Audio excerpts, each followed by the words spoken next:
Hola, ¿qué tal? Soy Brigitte Cristel Cortés Escárate, miembro de la Sociedad Científica de Estudiantes de Medicina de Villarreal, y el día de hoy les traigo un tema acerca de las vasculitis sistémicas asociadas a ANCA positivo. Un tema pues muy frecuente y que es bueno saberlo como estudiantes de medicina. Primero hay que definirlo. Este tipo de vasculitis sistémica que está asociada a estos ANCA positivos, pues en sí es una, como dice su nombre, itis, una inflamación.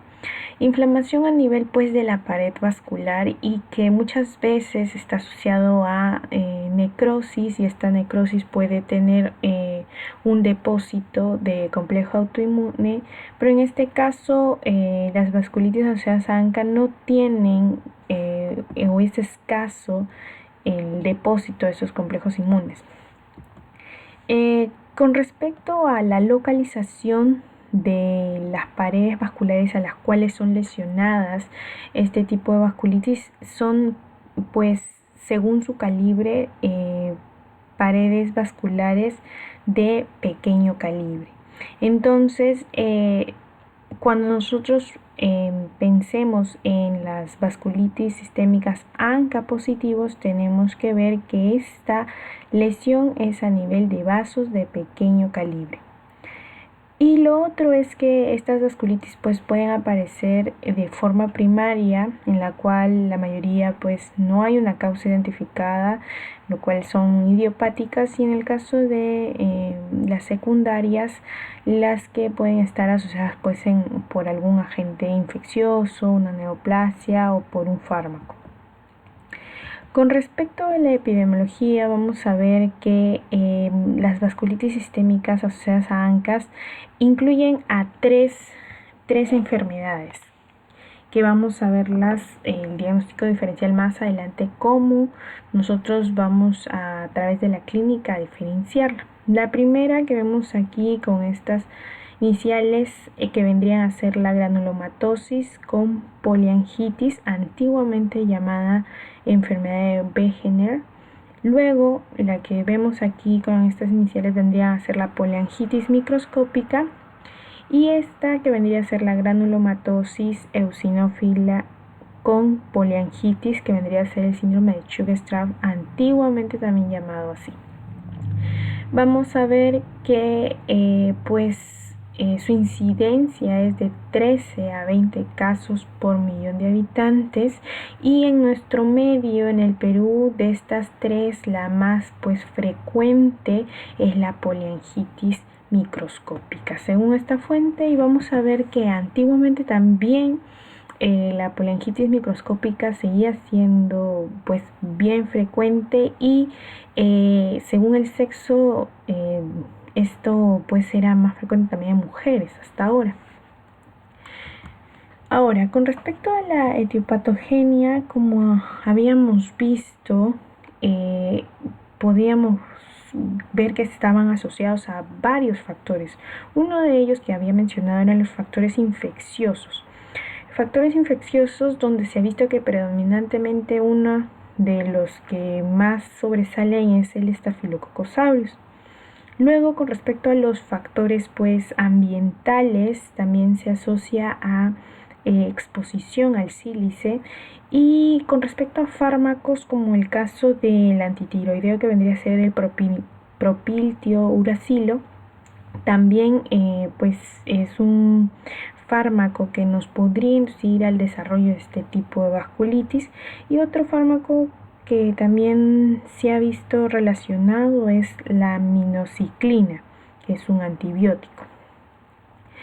En la conferencia del Consejo Internacional de Chapel Hill en el año 2012 se ve que se tiene que realizar una clasificación, se agrega a la clasificación ya antes, la cual en el año 1994 se había establecido. Se agregan 4 categorías. Una de esas categorías es esa vasculitis asociada a factores etiológicos. Y otra nueva categoría que agrega es la vasculitis de vasos variables. Como vemos aquí, es una de las clasificaciones muy comunes, las que más se usan según el calibre. Van a pues a dividir a las vasculitis sistémicas según el calibre, si es un gran calibre, mediano calibre, si es un calibre pequeño, como es el caso de las vasculitis asociadas a ANCAS. Y como vemos, vamos a ver que hay vasculitis que afectan a los vasos de pequeño calibre, pero según la presencia de los depósitos de complejos inmunes van a poder diferenciarse con las ANCA positivos. Como vemos, en sí esta exposición se va a centrar en este tipo de vasculitis porque es una de las más frecuentes. Ok, con respecto a la fisiopatología, pues es importante conocerla, ya que nos va a permitir el entendimiento de la enfermedad. Este inicia pues con factores que les había dicho, los factores etiológicos como los fármacos que les había mencionado, factores infecciosos que van a estimular a las citoquinas. Aquí, como vemos, las citoquinas al detectar estos factores estimulan al neutrófilo, que inicialmente pues vemos que está pues neutral, no está estimulado y que sus componentes citoplasmáticos están en su lugar. Cuando estas citoquinas estimulan al neutrófilo, los componentes citoplasmáticos, que son los antígenos del citoplasma del neutrófilo, migran hacia la superficie. Aquí entran en contacto con los anticuerpos citoplasmáticos del neutrófilo, justo forman el complejo ANCA-antígeno, porque se une a nivel de la fracción cristalina y el FAB que presenta el neutrófilo, y pues va a formar este complejo que genera a nivel del neutrófilo, pues lo activa. Ese neutrófilo, al estar activado por estos anticuerpos que vemos aquí que forma este complejo, va a inducir a una amplificación del proceso inflamatorio. ¿De qué manera? Pues activa la vía alterna del complemento, y esta vía alterna del complemento pues libera en gran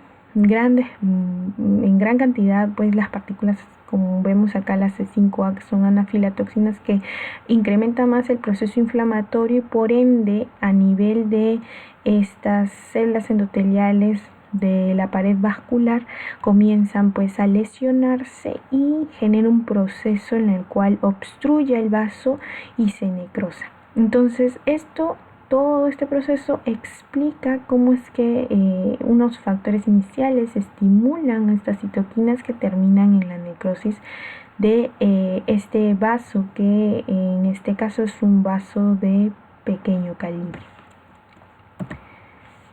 Ok, entonces no olvidar que estas vasculitis asociadas a ANCAS positivos son afectación en vasos de pequeños calibres. Cuando yo digo vasos de pequeños calibres me refiero a arteriolas, capilares y vénulas, ¿correcto? Luego, otra cosa que tenemos que recordar es que se caracterizan por poco o ningún depósito de complejos inmunes, como lo había repetido. Y vamos a desarrollar pues a estas 3 enfermedades que engloban estas vasculitis ANCA positivas. Por ende, se necesita diferenciarlo en las manifestaciones clínicas. Nosotros tenemos que la granulomatosis con poliangitis, que vendría a ser la granulomatosis de Wegener, es muy frecuente la deformación a nivel nasal. Como vemos aquí, esta deformación a nivel nasal, y en algunos casos acompañada con perforación nasal, como vemos aquí, se le llama nariz sencilla de montar. Es muy frecuente en estos pacientes, lo cual, si vemos aquí, también podríamos observarlo, lo cual no es tan frecuente en la granulomatosis eosinófila con poliangitis, ya que el paciente en sí, en este caso de esta patología, está asociado más a la parte alérgica, o sea, el paciente presenta rinitis alérgica más bien, o cuadros de asma. Y con respecto a la polengitis microscópica, no presenta o en sí la deformación nasal es muy leve, a diferencia de la granulomatosis con polengitis. También vemos que hay una afectación a nivel del conducto auditivo. Vamos a ver que hay una pérdida auditiva. El paciente pues no va a poder escuchar adecuadamente. Entonces vamos a asociarlo más estas manifestaciones clínicas con la granulomatosis con polengitis.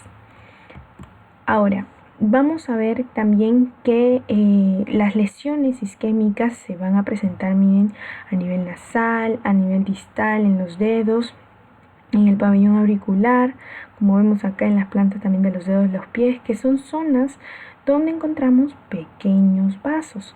Entonces esto explica por qué hay la presencia de estas lesiones isquémicas, necróticas en zonas pues distales del cuerpo. Entonces esto nos indica una vasculitis asociada a ANCAS. Otra manifestación clínica importante que nos ayuda a diferenciar vendría a ser a nivel pulmonar. En este caso tenemos una tomografía que se le tomó a un paciente de 8 años en la cual vemos que hay una hemorragia alveolo pulmonar, capilaritis pulmonar. Entonces esta manifestación clínica más se asocia con la polengitis microscópica. Si en cambio el paciente hubiese venido con lesiones cavitarias, nódulos, más esto vendría a estar asociado con la granulomatosis con polengitis o la granulomatosis de Wegener. Y si el paciente hubiese venido pues con una historia familiar o una historia, anterior de cuadros de asma, rinitis alérgica, pues más nosotros tenemos que disponer el diagnóstico para granulomatosis eosinófila con polengitis o el síndrome de Churg-Strauss, ¿no? El compromiso a nivel renal en sí, la que más afecta a nivel renal es la polengitis microscópica. Hay que tener en cuenta eso. Luego, como vemos aquí en la imagen, también vemos que hay alteración a nivel de los nervios periféricos. Como vemos aquí, es una mano caída o también llamada mano en guante, que es una mononeuritis, la afectación del nervio radial, que lo vemos pues en la polengitis microscópica. También vemos la asociación de la necrosis distal a nivel de los dedos de la mano. Entonces nos indica este tipo de vasculitis. Entonces, para englobar todo lo que hemos visto y recordar estas manifestaciones clínicas que hay más claro, cuando veamos entonces deformación nasal en forma de silla de montar, con compromiso auditivo, lesiones cavitarias con nódulos a nivel pulmonar, un compromiso renal no tan grave y con C-ANCA positivo. Ahorita vamos a ver cuáles son estos marcadores que nos permiten también diferenciar de manera laboratorial estas enfermedades. Nosotros vamos a hablar entonces de que vasculitis de la granulomatosis de Wegener, ¿correcto? Entonces hablamos aquí de la granulomatosis de Wegener. Si nosotros vemos que hay ausencia o leve deformación nasal, hay hemorragia alveolar, hay compromiso renal y en las pruebas laboratoriales nos sale P-ANCA positivos, nosotros hablamos de polengitis microscópica. Y si asociamos a nuestro paciente con cuadros pues de asma, rinitis alérgicas constantes, nuestro diagnóstico más se iría hacia el síndrome de Churg-Strauss. ¿Ok? Entonces, teniendo clara el diagnóstico, hay que recordar que en sí todas pueden cruzar con púrpura, fiebre, nefritis, dolor abdominal, neuropatía periférica, como habíamos visto, mialgias y artralgias, pero en sí el diagnóstico diferencial clínico nos lo da esto que les he mencionado ya anteriormente. Pero como vemos, el diagnóstico no solo es clínico, sino también laboratorial. Se pide para eso exámenes iniciales, como vemos aquí el hemograma, se pide un hemograma, se pide creatinina, nitrógeno, uroanálisis, anticuerpos antinucleares que vendrían a ser los que vamos a pedir los ANCAS y vamos a observar cómo está la función hepática. Tenemos que tener, si bien son datos clínicos que si nos salen positivos son un poco inespecíficos, nos ayudan también a determinar o darle más importancia a un valor ANCA que haya salido positivo, más los valores clínicos pues nos dan más sustento al diagnóstico. Como vemos, la función hepática nos va a indicar muchas veces si hay alteración en los componentes inflamatorios, como sabemos, reactantes de fase aguda que también se tienen que pedir para confirmar el proceso inflamatorio, ¿no? En el hemograma, ver si hay leucocitosis, trombocitosis, si hay anemia, nos va a ayudar. Como les digo, son inespecíficos, pero ayudan al diagnóstico. Con respecto a los ANCAS, que en sí es el diagnóstico confirmatorio, nos permite evaluar estas vasculitis mediante la técnica de inmunofluorescencia. Estos ANCAS son en sí dos, un ANCA citoplasmático y un ANCA perinuclear. Este citoplasmático está asociado con la proteinasa 3 y el perinuclear vendría a ser asociado con la mieloperoxidasa. Y como hemos visto en la anterior diapositiva, el proteinasa 3 o el CEANCA estaba asociado a la granulomatosis de Wegener. ¿Correcto? A ver, lo vemos mejor en este gráfico. Si nosotros hacemos pedimos anticuerpos antinucleares de neutrófilos y nos salen positivos, tenemos dos opciones.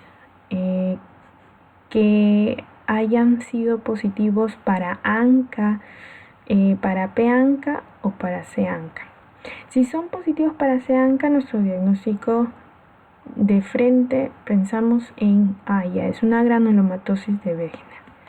Pero si nos sale positivos para PANCA, tenemos dos posibles diagnósticos, que pueda ser un síndrome de Schuch-Strauss o que pueda ser una poliangitis microscópica. Por ende, aquí nos ayuda el hemograma. Si hemos visto que hay una eosinofilia, ok, nosotros nos centramos en que es un síndrome de Schuch-Strauss. Y si es negativo para eosinofilia, obviamente es poliangitis microscópica. Entonces, estos ANCAS son pruebas antígeno específicas. Ahora, también nos tenemos que apoyar con el diagnóstico histopatológico. Como vemos aquí, este diagnóstico histopatológico en el caso de la granulomatosis eosinofílica, las biopsias que generalmente se muestran, se prefieren que sean biopsias renales, en la cual hay presencia de eosinófilos, granulomas perivasculares. Aparte de biopsias renales, se pide también biopsias de pulmón, también nos ayuda bastante. Y la presencia de vasculitis necrotizantes. Con respecto a la granulomatosis con poliangitis, Em, Aquí también se piden biopsias renales y vamos a ver que muestran escaso o ningún depósito de inmunoglobulinas, ni tampoco de complemento. Por ende, debido a eso se les llama pausi inmune. Y por último, en el caso de las poliangitis microscópicas, eh, vamos a ver que se encuentra con frecuencia pues arteritis necrotizante que lleva a capilaritis y pues vamos a ver que hay ausencia así de eh, inflamación granulomatosa, a diferencia pues de la granulomatosis con poliangitis. Aquí no hay presencia de inflamación granulomatosa, solo hay vasculitis necrotizante. ¿Correcto? Entonces, eso es con respecto al diagnóstico histopatológico. Y por último, bueno, vamos a ver el diagnóstico diferencial. Ya lo hemos visto cómo diferenciar dentro de las vasculitis sistémicas ANCA positivos mediante la clínica, la parte laboratorial, pero hay que ver que existen pues otras patologías que dan falsos ANCAs positivos, como la colangitis esclerosante primaria, las enfermedades autoinmunes como el LES, la artritis reumatoide, enfermedades hepáticas. Si bien nos van a dar pues falsos ANCA positivos, hay que tener en cuenta el gran valor clínico que tenemos que hacer a la hora del diagnóstico. Muchas veces la especificidad y valor predictivo que tienen los ANCAs es muy importante, ¿no? Y bueno, en sí hay que tener en cuenta estas enfermedades, no siempre guiarnos por un laboratorio ANCA positivo, hay que discriminarlo con la clínica y así pues vamos a cometer menos errores a la hora del diagnóstico. Aquí les dejo la bibliografía, pueden revisar, en verdad está muy bonita, muy completa y actualizada acerca de las revisiones de vasculitis sistémica. Eso es todo, chicos, gracias.